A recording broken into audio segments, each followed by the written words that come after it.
Assalamualaikum warahmatullahi wabarakatuh. Kami dari kelompok 5, Teori Belajar dan Pembelajaran, Pendidikan Biologi A 2019, akan mempresentasikan materi mengenai hakikat dan komponen pembelajaran. Dengan dosen pengampu yaitu Bapak Ade Suryanda, Magister Sains. Sebelumnya, izinkan kami memperkenalkan diri terlebih dahulu. Saya Fadila Nur Anfa Putri dan teman-teman saya yaitu Alifa Alia Aurora, Salsabila Tasyari, Salwa Nabilah, dan Yodelia Syahrani. Pada presentasi kali ini akan ada dua hal yang dibahas sesuai dengan judul ya, yaitu mengenai hakikat pembelajaran dan komponen pembelajaran. Untuk hakikat pembelajaran, yang akan dibahas pertama yaitu konsep pembelajaran, lalu landasan konsep pembelajaran, proses pembelajaran, dan hasil belajar dari pembelajaran. Sedangkan untuk komponen pembelajaran, kami akan membahas mengenai tujuan pembelajaran, lalu bahan ajar atau materi, strategi dan metode pembelajaran, serta media pembelajaran.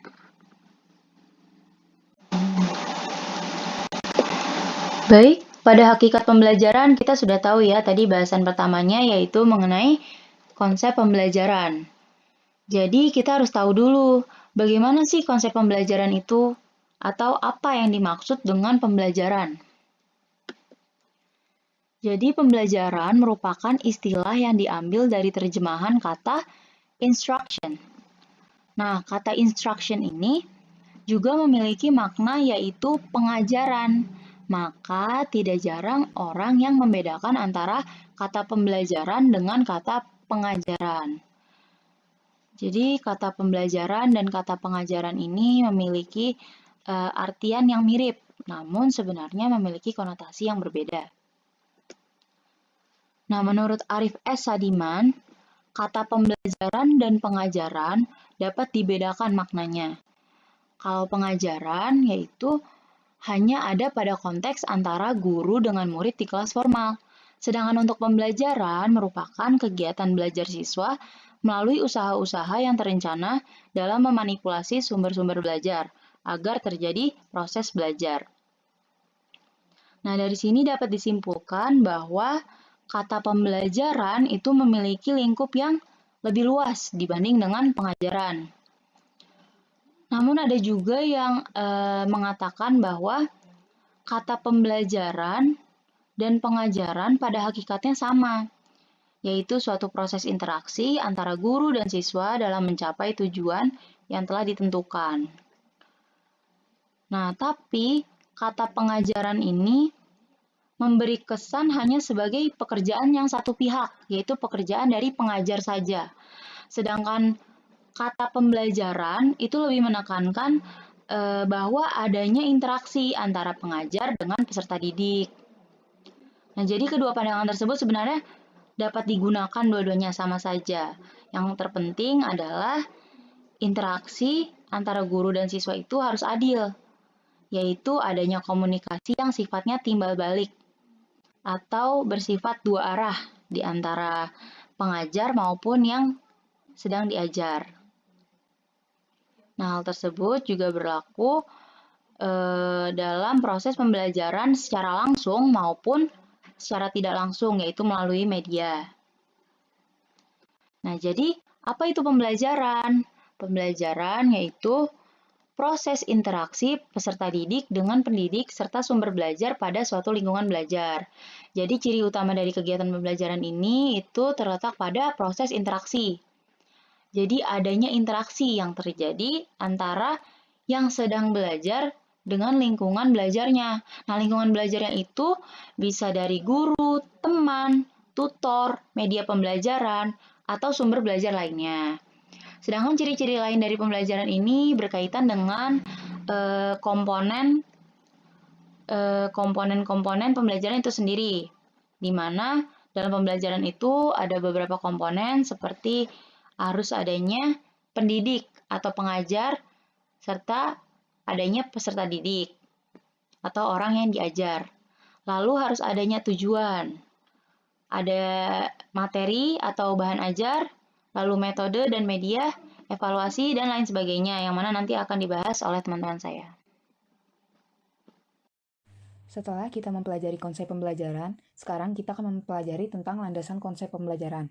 Landasan konsep pembelajaran terbagi menjadi 4. Yang pertama ada filsafat, kedua psikologis, ketiga sosiologis, dan yang keempat komunikasi. Yang pertama, kita akan membahas landasan konsep pembelajaran menurut filsafat. Proses belajar pada dasarnya melibatkan upaya yang hakiki dalam membentuk dan menyempurnakan kepribadian manusia dengan berbagai tuntutan dalam kehidupannya. Secara fisiologis, belajar itu merupakan mengingatkan kembali pada manusia mengenai makna hidup yang bisa dilalui melalui proses meniru, memahami, mengamati, merasakan, mengkaji, melakukan, dan meyakini suatu kebenaran, sehingga semuanya memberikan kemudahan dalam mencapai segala yang dicita-citakan manusia. Belajar diperlukan oleh individu, akan tetapi belajar juga harus dipahami sebagai suatu kegiatan dalam mencari dan membuktikan kebenaran. Harapan dari para fisiologis bahwa dengan belajar maka segala kebenaran di alam semesta ini bisa dinikmati oleh manusia yang pada akhirnya akan menyadari bahwa alam semesta ini ada yang menciptakan. Dengan demikian, filsafat apapun yang telah menjadi hasil pikir manusia, maka kaitannya dengan belajar ibarat siklus bahwa dengan filsafat manusia bisa mempelajari tentang segala sesuatu. Yang kedua, psikologi. Perilaku manusia bisa berubah karena belajar, akan tetapi apakah manusia itu memahami perilakunya sendiri atau menyadari dia harus berperilaku seperti apa jika berada dan dihadapkan dalam situasi dan kondisi yang berbeda? Maka, perilaku yang masih dicari inilah dapat dikaitkan dengan kajian dari ilmu psikologi. Psikologi sebagai ilmu yang mempelajari gejala kejiwaan yang akhirnya mempelajari produk dari gejala kejiwaan ini dalam bentuk perilaku-perilaku yang nampak dan sangat dibutuhkan dalam proses belajar. Di antara psikologi yang banyak dan memang masih bertahan menjadi landasan pokok dalam dunia pendidikan dan pembelajaran yaitu psikologi kognitif dan behavioristik. Di samping masih banyak aliran psikologi lainnya, namun kedua aliran psikologi ini sangat dominan dalam menentukan arah aktivitas manusia dalam melakukan proses pembelajaran. Yang ketiga, itu sosiologi. Manusia adalah makhluk individu dan sosial. Melalui belajar, individu bisa mempelajari lawan bersosialisasi, teman hidup bersama, dan mampu membangun masyarakat sampai dengan negara dan bangsa. Jika dalam belajar tanpa arah tujuan pada makna hidup manusia sebagai makhluk sosial, maka belajar akan dijadikan cara untuk saling menguasai, memusnahkan, karena segala sesuatu yang dipelajari, diketahui, dipahami, melalui belajar tidak digunakan dalam mengiringi perkembangan inovasi pembelajaran yang banyak terimbas oleh perubahan zaman yang semakin hedonistik. Maka pemahaman akan belajar yang ditinjau dari aspek sosiologis inilah yang sangat dibutuhkan dewasa ini. Nah, yang terakhir itu komunikasi. Pendidikan dan komunikasi ibarat setali 3 uang. Yang satu memberikan pemaknaan terhadap yang lainnya. Dalam prakteknya, proses belajar atau pembelajaran akan menghasilkan suatu kondisi di mana individu dalam hal ini siswa dan guru, siswa dengan siswa, atau interaksi yang kompleks sekalipun pasti akan ditemukan suatu proses komunikasi. Landasan komunikasi ini banyak memberikan warna dalam bentuk pendekatan model, metode, dan strategi pembelajaran, serta pola-pola inovasi pembelajaran. Seperti halnya landasan ilmiah yang lain, komunikasi cukup mampu mempengaruhi peserta didik dalam mencapai keberhasilan membaca pesan-pesan atau informasi pembelajaran. Macam ragam pesan baik langsung maupun tidak langsung bersumber dari media atau manusia secara langsung pasti akan bisa ditangkap, dipahami, dicerna, diolah, dan didefinisikan dalam memori manusia. Menjadi bentuk hasil pemahaman belajar. Proses inilah yang masih berkembang saat ini di dunia riset, yaitu bagaimana seorang guru mampu melakukan variasi komunikasi dalam proses pembelajaran, yang tentunya dengan memperhatikan komponen pembelajaran lainnya, khususnya peserta didik dan model pembelajaran yang sering digunakan. Baik, selanjutnya adalah proses pembelajaran. Proses pembelajaran memiliki definisi tertentu menurut para ahli. Adapun definisi menurut para ahli yaitu yang pertama, definisi proses pembelajaran menurut Roe Jackers. Menurut Roe Jackers, proses pembelajaran yaitu proses belajar mengajar antara tenaga pendidik, peserta didik, dan suatu sumber belajar untuk menjalankan program pendidikan. Jadi, menurut Roe Jackers, proses pembelajaran ini menitikberatkan terhadap adanya hubungan antara tenaga pendidik, peserta didik, dan juga sumber belajar. Kemudian, definisi selanjutnya berasal dari Winkel. Menurut Winkel, proses pembelajaran yaitu aktivitas psikis yang berlangsung aktif dan menghasilkan perubahan pemahaman, keterampilan, dan juga nilai sikap. Jadi di sini lebih menitikberatkan terhadap peningkatan soft skill oleh siswa tersebut. Kemudian menurut Rustaman, Menurut Rustaman, yaitu proses interaksi timbal balik antara guru dan siswa untuk mencapai tujuan belajar tertentu. Karena itu dapat disimpulkan bahwa proses pembelajaran yaitu proses interaksi antara guru dan siswa dengan harapan adanya perubahan yang lebih baik untuk terciptanya proses belajar mengajar yang efektif dan juga efisien. Hasil belajar dan pembelajaran. Hasil belajar dan pembelajaran merupakan tujuan akhir dilaksanakannya kegiatan pembelajaran di sekolah sebagai perubahan perilaku secara positif serta kemampuan yang dimiliki siswa dari suatu interaksi tindak belajar dan mengajar yang berupa hasil belajar intelektual, strategi, kognitif, sikap dan nilai, inovasi verbal, dan hasil belajar motorik. Hasil belajar dan pembelajaran menurut para ahli yaitu, menurut Sujana, hasil belajar adalah kemampuan yang dimiliki siswa setelah menerima pengalaman belajar.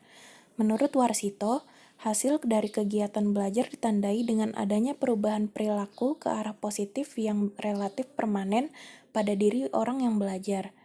Menurut Wahid Murni, dikatakan telah berhasil dalam belajar jika ia mampu menunjukkan adanya perubahan dari segi kemampuan berpikirnya, keterampilannya, atau sikapnya terhadap suatu objek.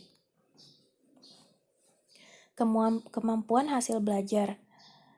Menurut taksonomi Bloom tertuang yaitu dikelompokkan dalam 3 ranah atau domain, yaitu domain kognitif atau kemampuan berpikir, domain afektif atau sikap, domain psikomotor atau keterampilan.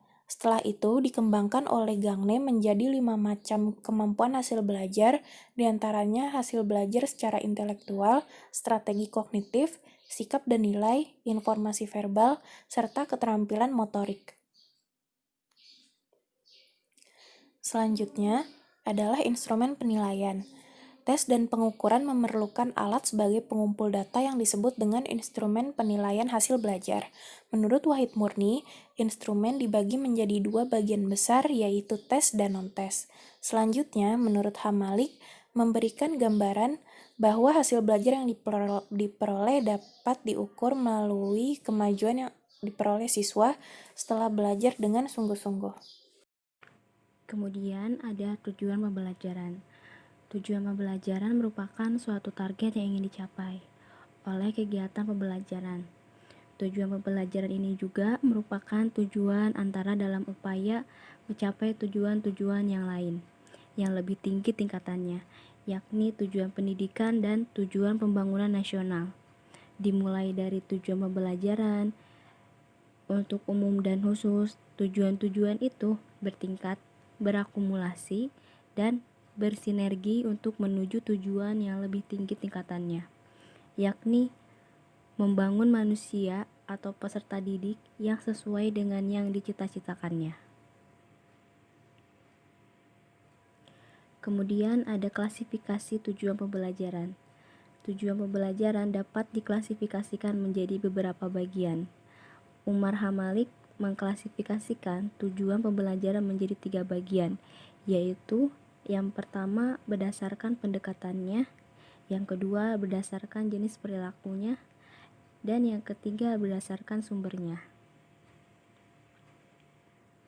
Klasifikasi tujuan pembelajaran berdasarkan pendekatannya, yang pertama ada jangka panjang atau long term.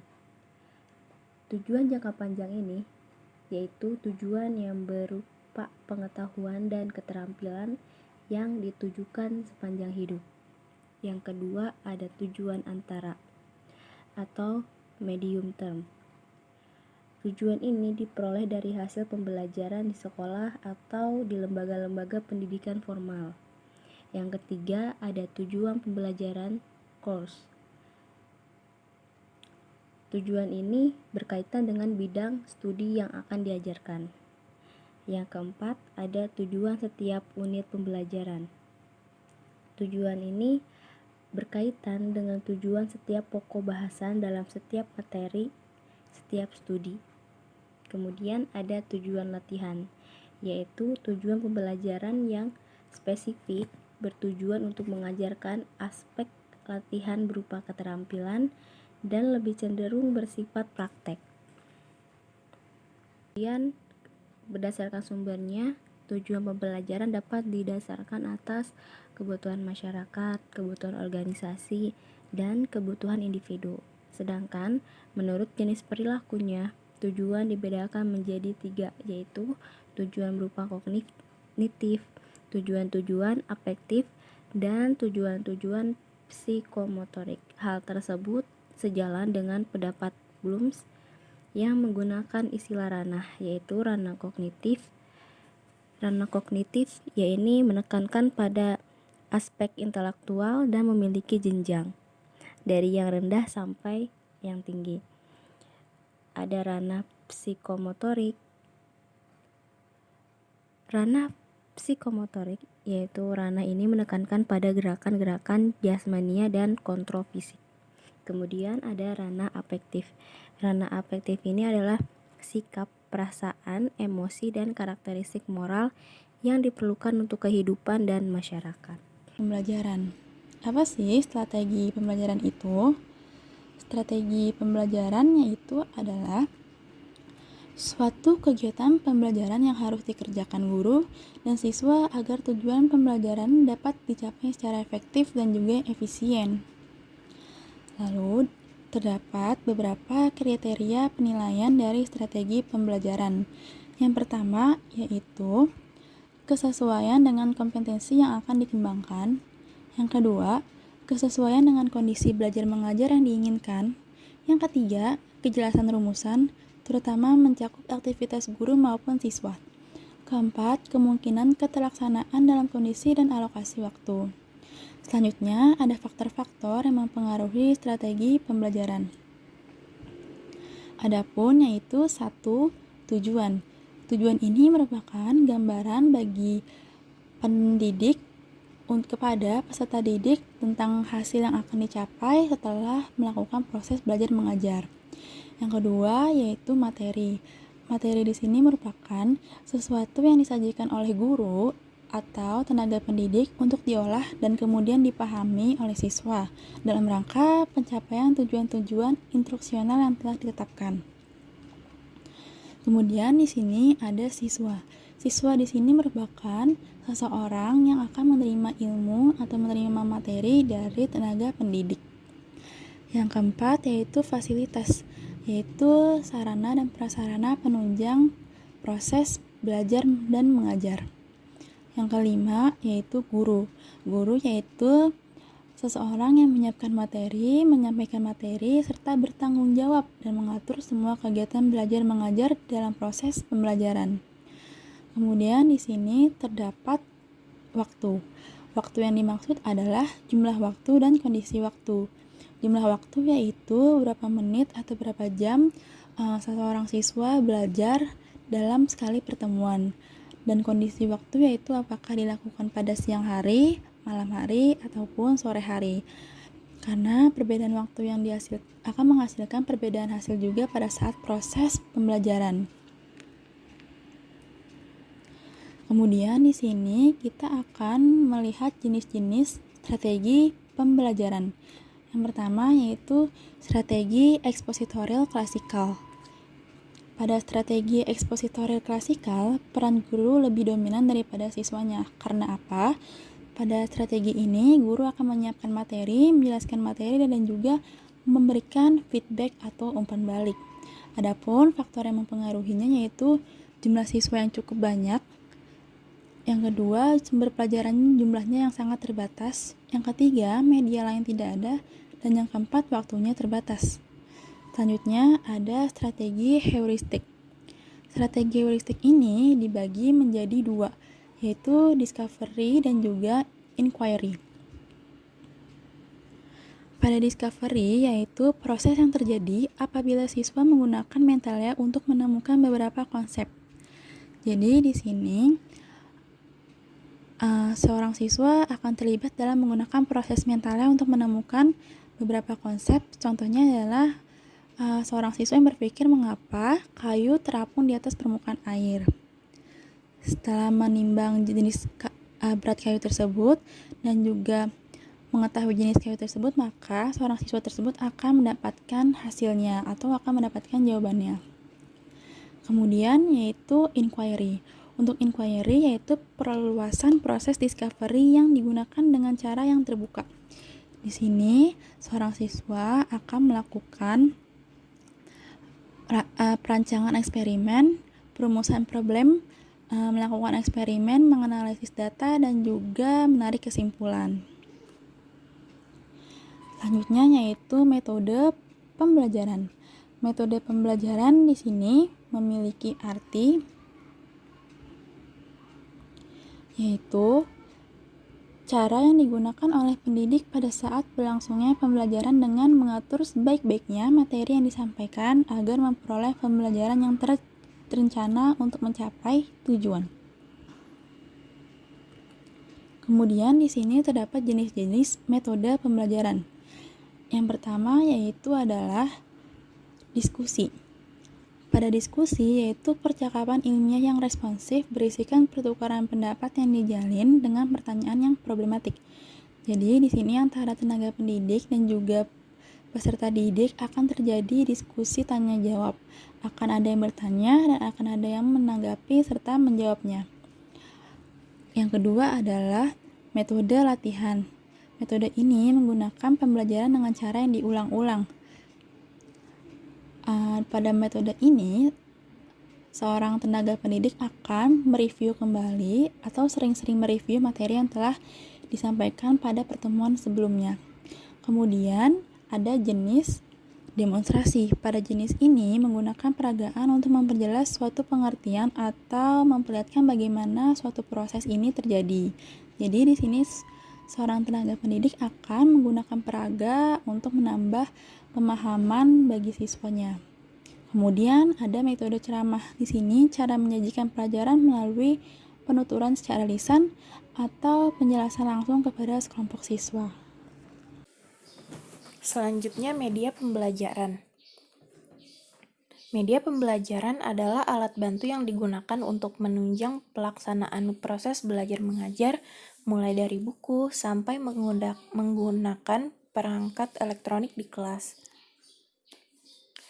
Media pembelajaran menurut para ahlinya, di antaranya H. Malik, media pembelajaran adalah segala sesuatu yang dapat digunakan untuk menyalurkan pesan atau bahan pembelajaran, sehingga dapat merangsang perhatian, minat, pikiran, dan perasaan.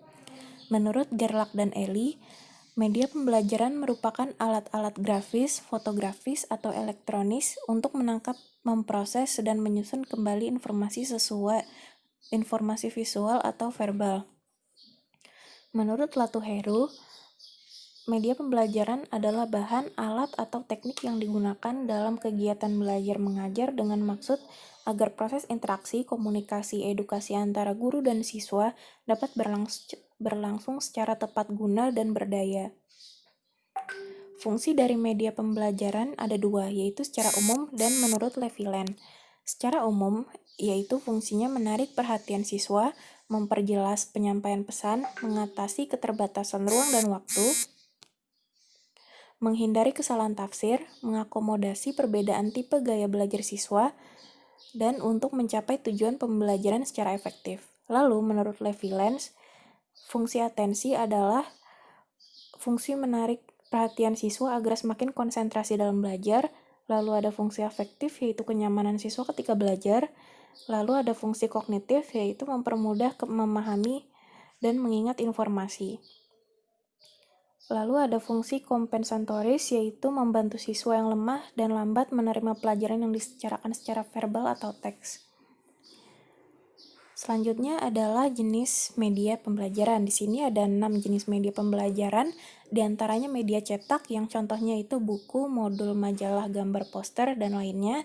Lalu ada media audio, yaitu siaran radio, CD, podcast, lagu, dan lainnya. Selanjutnya ada media audiovisual, yaitu film, televisi, dan video. Selanjutnya adalah multimedia interaktif, yaitu game dan aplikasi berbasis Android.